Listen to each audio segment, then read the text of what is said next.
시청자 여러분 안녕하십니까? 정유진 변호사입니다.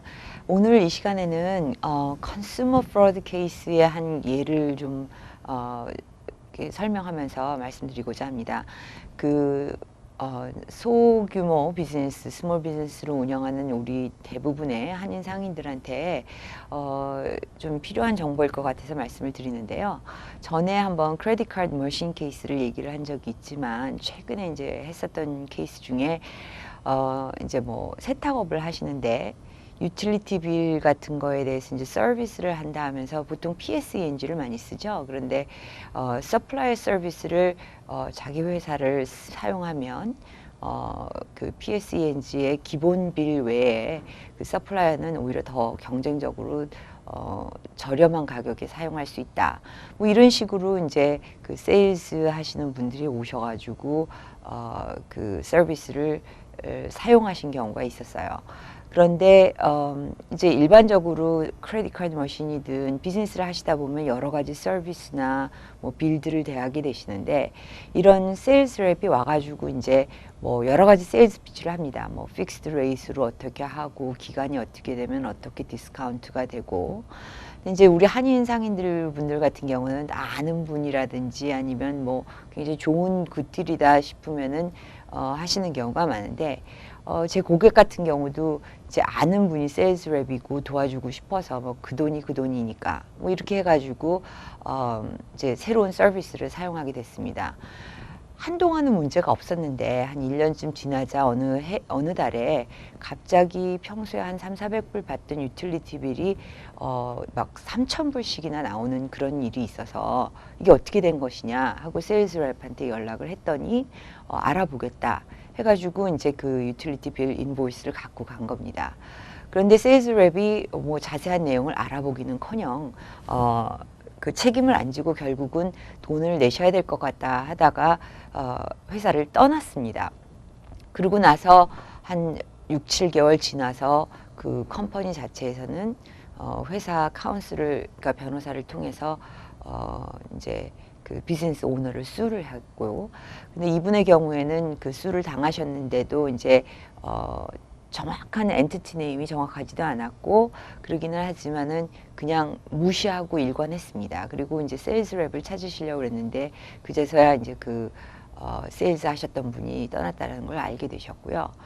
그렇게 그냥 뭐 어떻게 할 것도 없고 뭐 할 필요가 없다라고 생각을 하셔서인지 어찌됐든 일방적으로 답을 하거나 디스퓨트를 하지 않으면 그러니까 일방적으로 소송을 제기한 그 원고가 그 저지먼트를 받게 됩니다.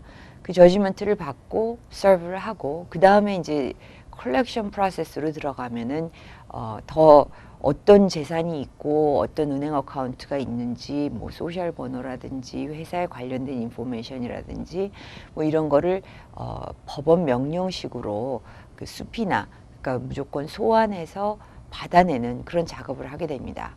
이 정도까지 무르익은 다음에 이제 저를 찾아오셨어요. 일단은 그 저지먼트를 받았기 때문에 어떻게 해서 그동안의 페이퍼들이 전달이 됐는지 소장의 내용에 어떤 문제가 있는지 없는지를 검토를 해봐야 됐습니다. 일단 저지먼트까지 엔터 됐는데 들어갔는데 그거를 없애려고 하면은 더 좀 힘듭니다. 그러나 이제 일반적으로 컬렉션을 하는 그런 쪽에서는 이런 일들이 한두 개가 아니기 때문에 주의 깊게 그렇게 소장이나 그런 어떤 과정 같은 것에 대한 규정을 잘 지키지 못하는 경우가 있어서 그것을 발견하고 그 저지먼트를 무효로 하고 다시 앤서를 하게, 우리가 답신을 하게 해달라 하고 맞고 소장 내까지 내용을 넣습니다. 그쪽에서는 이제 회사에서 다 모든 걸 받고서도 저지먼트까지 받고 그랬으니까 안 된다, 돈을 합의를 못 한다, 요만큼만 깎아주겠다 하면서 이제 일방적으로 막 그 협박하는 내용을 변호사가 나타났는데도 계속 했고요. 그러나 이제 저희 같은 경우에는 이 경우에 어찌됐든 회사가 그 차지를 한 거에 아무리 이렇게 일반적인 사람의 눈으로 봐더라도 문제가 있었기 때문에 우리는 이 내용을 갖다가 그 이제 계약이 작성됐거나 이런 내용들과 히스토리를 봤을 때 이게 이제 사기다. 이런 내용으로 계속 펄스를 하겠다라고 했습니다. 결국 이제 시간이 걸려서 모션은 이제 저희가 이제 이겼고요. 그래서 다시 이제 싸울 수 있고 재판 날짜가 잡혔지만 이제서야 이제 원고는 셀을 하자. 그래서 결국은 저희가 원하는 방향으로 셀이 된 경우가 있었는데요.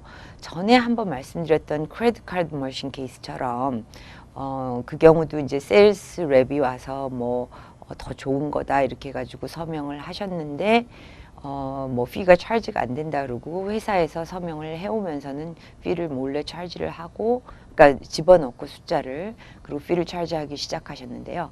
그 경우는 이제 글로 이건 뭐가 문제가 있다라고 얘기하고 머신을 가져가라 하고 야무지게 이제 어떤 근거를 남겨놓으셨고 수를 당한 다음에도 바로 아주 immediately 초기 단계에서 소장을 기각해달라는 어떤 스텝을 밟았기 때문에 좀 비용이 좀 훨씬 덜 들 수 있었습니다. 이런 경우들이 이제 말씀을 드리는 이유는 이렇게 대부분의 사고가 나는 것이 이제 세일즈 랩을 막 듣고 우리 한국 분들은 뭐 영어로 복잡하게 돼 있는 그런 거 잘 보지 않고 그 말이 맞겠지 하고 이제 덜컥 사인을 하시는 경우가 많고 또 비즈니스가 바쁘시다 보니까 그런 어떤 페이퍼워크나 이런 것들을 잘 보관하시지 않는 경우가 많습니다. 근데 이제 안면이 있기 때문에 말로 듣는 걸로 그런 것은 법률 행위가 아니고 결국 서명한 그런 문서가 자신의 법률 행위가 되고 또 비즈니스 오너의 경우에는 일반 컨슈머와 달리 일반적으로 좀 지식이 더 있다라고 생각을 하기 때문에 막상 문제가 됐을 때는 나 영어를 잘못했다. 이것도 사실 커스터머를 대하시려면은 영어를 하는데 리튼 잉글리시를 잘 모른다고 해가지고 그게 디펜스가 되지 않습니다. 이래서 많은 소상인들이 피해를 보는 경우가 있고요. 또 아예 대응을 안 하시거나 포기를 하시고 있다가 뒤에 가서 덜컥 비즈니스 어카운트나 개인 어카운트에 뭐 돈이 프리즈가 된다든지 그제서야 이제 그 문제를 해결하시려고 그러면 더 어렵고 또 제대로 협의를 해서 가격을 형정할 수 있는 그런 기회를 놓치게 되기 때문에 안타까워서 이제 이런 내용을 정보를 공유를 하는 겁니다. 세일즈 랩의 경우 회사들은 보통 그거는 뭐 인플로이가 했지 뭐 아니다 그러지만은 법률적으로는 내가 가지고 있는 데리고 있는 고용장에서도 직원이 잘못하는 경우 오너가 책임을 져야 되는 경우가 있듯이 세일즈 랩의 경우는 보통 그 회사의 인플로이 고용인은 아니고 계약직인데요. 그렇다 하더라도 그 회사를 위해서 일을 하기 때문에 그 회사가 책임을 질 수 있습니다. 그러니까 예를 들어서 부당한 인보이스를 받았다든지 이렇게 했을 때는 바로 디스퓨트를 하셔야 되고 말이 통하니까 한인 세일즈 랩을 할 게 아니라 주변의 도움을 받으셔서 글로 디스퓨트를 하고 서티파이 메일 공증 같은 걸로 해서 정확하게 그런 근거를 남겨두시는 것이 후에 일이 더 커지는 것을 막을 수가 있습니다. 또한 계약서가 왔을 때도 내가 과연 뭘 사인하는지 설명을 케어풀하게 들으시고 잘 알지 않으시면은 하루 이틀 늦어지더라도 내용을 정확히 파악하고 사인하시는 게 중요하겠고요. 가끔 이제 세일즈 랩이 본인의 사인만 받아간 다음에 회사 책임자 사인을 나중에 받고 돌려주는 경우가 있는데 이런 경우에도 혹시 내용이 변경된 것이 있거나 그렇다라면 반드시 즉시 그것을 노리스 해가지고 디스퓨트를 하셔야 됩니다. 그리고 카피 같은 것은 잘 보관을 하시고요. 그리고 어떤 문제가 돼서 이제 결국 리solve가 안 되다가 결국 소송까지 가는 경우라면 늦추지 않고 가장 빠른 시간 내에 모아뒀던 자료를 가지고 대응을 하시는 것이 더 큰 손해를 막으실 수 있는 방법이라고 보시면 됩니다. 지금까지 말씀 정유진 변호사였고 다음 시간에 다시 뵙겠습니다.